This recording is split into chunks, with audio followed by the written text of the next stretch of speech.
Welcome back, and it's time to talk politics. And politics in Lagos, for good reason. It's just a few weeks to the all-important local government elections in Lagos. But the APC local government primaries that took place a few weeks back has led to rancor, disaffection, and protests across the state. Some that were led to the APC secretariat in Ogba, Lagos. Now, there's also been an appeals committee, set up to look into some of the grievances. So let's get into the heart of the conversation now, with a specific focus on Alimosho local government area in Lagos, to find out what exactly is happening, and perhaps it could give us a sense of what has transpired in other local government areas in Lagos. And joining us in our Lagos studio here for this conversation is Honorable Dare Ogunkoya. Is a former secretary to Alimosho local government area. Thank you so much, Honorable Ogunkoya, for coming on the program. Thank you for your patience and your time with us. Thank you. Good morning. So as we start off, tell us what exactly transpired during the election, because you gave us an insight that you resigned and you recontested, but you didn't get the ticket. So what happened during the contest, the conduct of the primary in your local government? Well, good morning once again. The primaries that took place on May 10th, 2025 is nothing but a murder to democracy. Primaries is an indirect primaries, which the delegates are used. For the chairmanship primaries, it was the LGA delegates. And we have 27 in each of the local governments.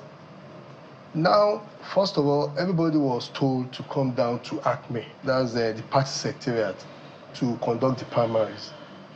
But on getting there that fateful day, there was a stakeholders meeting prior to that day. And we were told that it's either the aspirants serve as the agent, or you bring in an agent. But on getting there, first of all, the Alimosho delegate, that's the Alimosho Federal Constituency now, on getting there, they were told that there's not going to be primaries for Alimosho. So all the delegates left. That was around 11:12.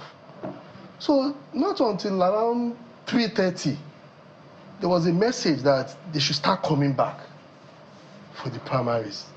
So all these things got everybody amazed. What is happening? Well, okay, we now went back. On getting there, first of all, the delegates were marched in by the police people into the venue of the primaries. The agents of the candidate, of the aspirants, were not allowed in to the venue where the election was held. So it was only the delegates that were marched in.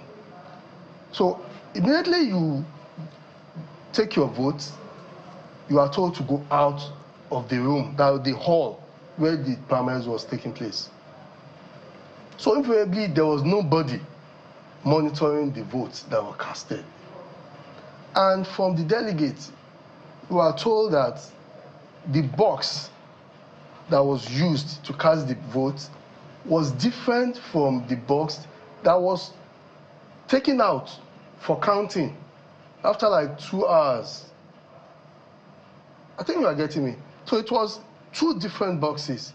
The boxes taken out was a pre-casted vote, leaving back the actual box that the vote were casted in. So they now came out, start counting. I am 100% sure I had 13 votes. Out of the 27, 2 were late. So we have 25 left. One other aspirant had 9. The third one has 3. That's 25. But to our surprise, when they were counting, they said I had 0. And the aspirant that had 9 had 23. And the last person had 3.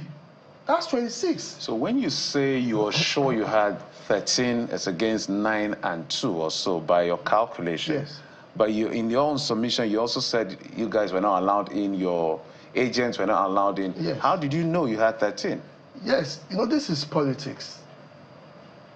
Our delegates, or my delegates, they voted on a table. They wrote the names on a table.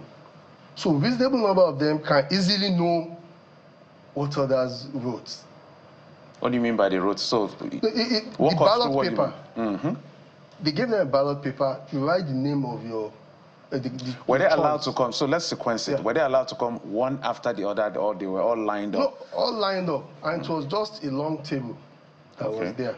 So you could see what the other person is writing. Exactly. And but you were not there. That's what I'm saying. I was not there.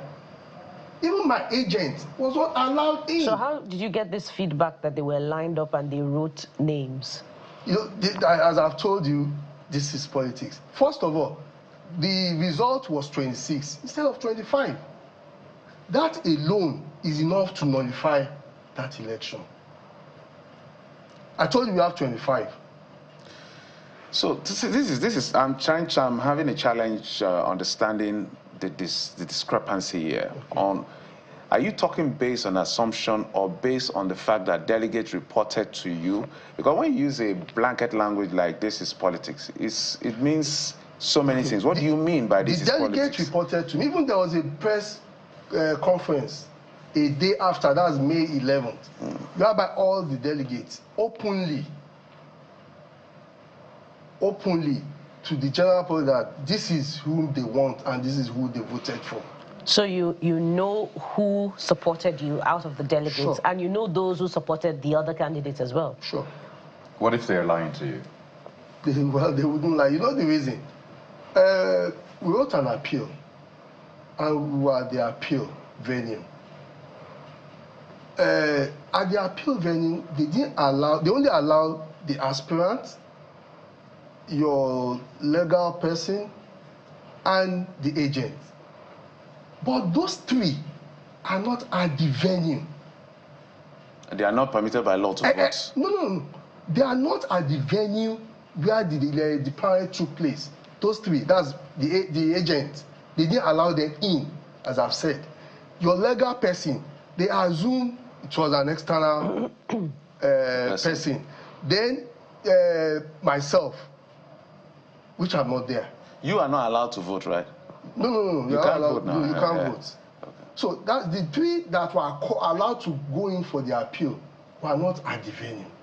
But fortunately for me, my legal person is a delegate. So he came in as a legal person. They never knew he's a delegate.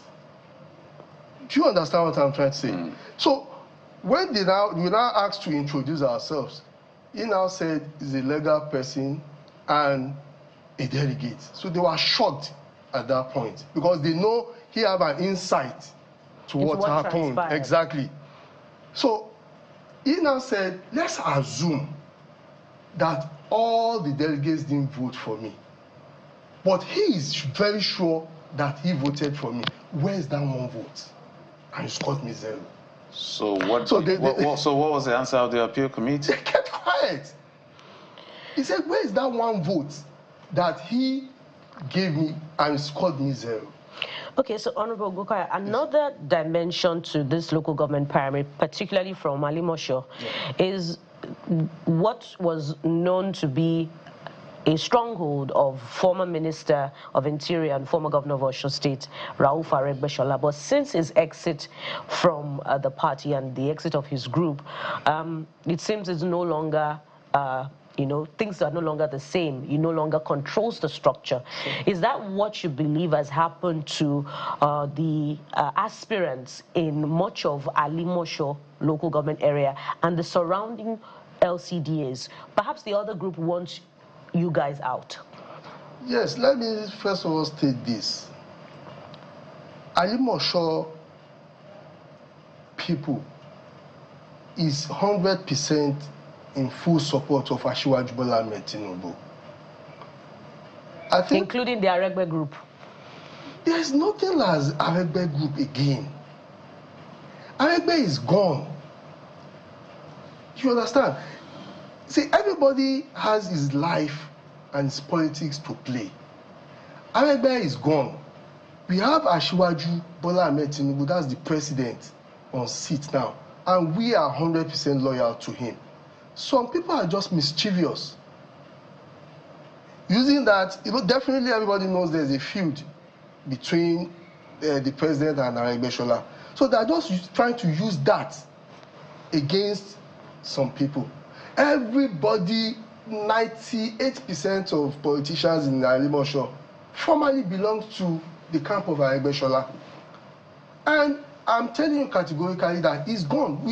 I saw Aregbe Shola last now, it's about 6 years ago. So how can you now be relating me to somebody that I saw 6 years ago? Yeah, it's all lies. It's all lies. And if they really believe they are on ground, we have Batco mandates. We have Justice Forum. Those are the two main groups in Lagos. But some people now try to form the mandate movement from the Batco mandate. You understand? So those people now are the ones that are spreading the lies and things like that. Even the Batco mandate worked for the Labour group during the presidential election. This is something else. But I understand that a committee has been set up to reconcile and to fix all of this. Don't you have faith in that committee or in that setup that this will at least resolve some of the issues that you've raised? The motto of the party is justice, peace, and progress. And I believe, is even to a layman, anywhere you see there's justice, there's going to be peace there. And anywhere there is peace, there's going to be progress. The most important thing is the process. The president has left Lagos not up to 4 years. I see everything falling apart. If the process is right, if it is open, just let's look at the primaries of Asiwaju Bola Ahmed Tinubu. It was done in the open. The votes were casted in the open. The ballots were sorted in the open. It was counted in the open. And Asiwaju was declared in the open. There's no hidden place where ballot boxes were put in. So if the process had been right, there wouldn't be all this. So you're trying to tell us that if Mr. President was still in Lagos, there would have been some form of stability to the conduct of the primaries? Yes, because he's a strong Democrat. But that in itself is what some politicians in Lagos frown on, and even the opposition are saying that the Babasokwe factor is what is responsible for some of the grievances in Lagos politicking, and a reference to the Lagos State Assembly crisis that has just been resolved. See, in politics, we call something lobbying. Lobbying is totally allowed in politics. In the past, as I've said earlier, this particular primaries is nothing to write home about. In the past, if, for example now, I want you to be the candidate, whether through the back door, I will lobby the delegates. Whether you call it Baba Sokwe or something else, they will lobby them, and they will still cast the votes. It could be where you want it to be casted, but it will still be open, and they will do the proper counting. But unlike this. Were you approached at any point in time to step down for anyone so that they could have a consensus, so you refused? That's why they decided to go and conduct the election, and what played out, played out? No. If you do your background check, Alimosho is somewhere that is very accessible. I'm the most popular candidate. That's you? Yes. Assessing yourself? I know. That's why I said you can do the background check. But we can also talk to people in Alimosho and find out if that is true indeed. Exactly. But how long have you spent in office, so to speak? As secretary, former secretary? This second 2 terms. You spent 2 terms. Yes. Is that also part of the problem? Perhaps the other group is saying, look, they've overdone their time in office, give room for, equal representation in politics. There are other people who are qualified, as it's being referred to in, I believe, in Ikosi LCDA, where people are protesting the return of certain candidates that have done 2 terms. We have, this is appointment, it's not an elective position. We have 2 other aspirants. That's making us 3. All of us are past, one is an incumbent, and the other one is also a past political office holders. So I think we are the same. There's no fresh entry there. But you've somehow been in the corridors of power, whether it's elected or appointed. My brother, my sister, we have people that since 1999, they are in political office. So far your people want you. Don't let us disenfranchise the people. And this thing is going to have an adverse effect, because the turnout for election is going to be going down. Because when who they want, you didn't give it to them. And in some other local government, it's beyond our imagination, the kind of people. Some people don't even have interest in contesting, but they were marshaled, go and contest there. I won't mention names, but you can find out. People that don't even have, if you want to do something, you have the zeal. You have, what you want to go and do there. But people that doesn't even think of doing that thing. And so let's look ahead. The elections are coming in next month. Yeah. And if the party refuses to do anything about your appeal, I know that people in Yaba LCDA, for instance, they had even submitted a re-appeal. In that sense, they've raised, in fact, from Yaba to Agege to Alimosho, a couple of places where these issues have been raised, and they are raising a re-appeal, not even the first appeal. Does this mean that you're not going to work for the APC in the July election? Well, I'm a party person. If it goes down like that and nothing was done, I will still work for the party. I'm going there to serve the people. You understand? So if they say no, I'll still vote for the party and even mobilize my people to vote for the party. But that their efforts, of the appeals panel to, sort of resolve this, have they approached you since you submitted your appeal? No, yes, we were called, and we learned they submitted the report. But nobody has reached out to us. And so far. And the elections are coming up on the 12th. Exactly. All right. We hope that, this will also serve as a reminder to the appeal that those grievances, those disaffections across the 20 local governments and 37 LCDAs in Lagos are still hanging, and the aggrieved need a form of resolution. We must thank you very much for your time and contributions on the program. We've been talking with Honorable Dari Ogunkoya, the former Secretary of Alimosho Local Government, an aspirant in the coming local government elections in Lagos. Thank you so much, sir, for your time. Thank you. We're not done yet. There's more to come on the program. Stay with us. We'll be right back with the last leg of our conversation.